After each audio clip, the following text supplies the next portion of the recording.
Ano ko ba itong kutsarang to? Kamusta na kayo? Sup, Dad? May dala akong manok dito para makakain naman tayo ng masarap. Kamusta naman ang trabaho mo? Yun. Dami mo yatang kinita sa pamamasada ng tricycle, ah. Oo eh, kailangan ko talaga magbanat ng buto para sa pamilya natin. Uy, Yan si Pops. narinig niyo na ba yung balita?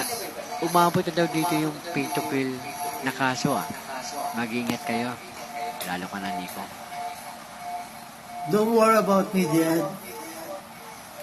I got this. Sige na, tutulog na ako.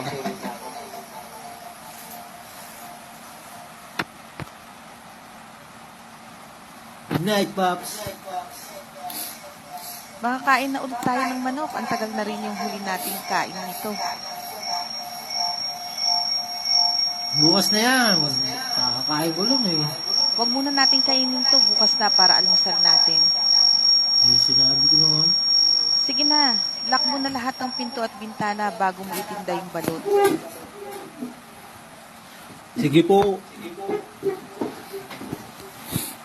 Huwag kang magpakalit sa labas ha, delikado na. Yes, Sige Mom. na, kumilos na para maaga kang makauwi.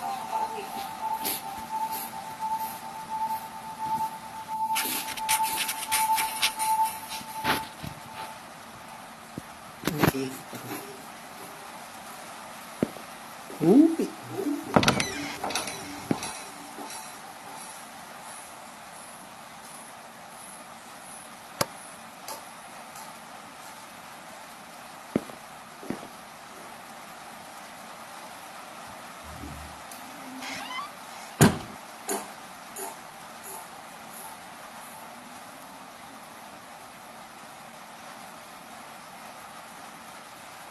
Ito. Papatayin kay ilaw, hindi ko makikita.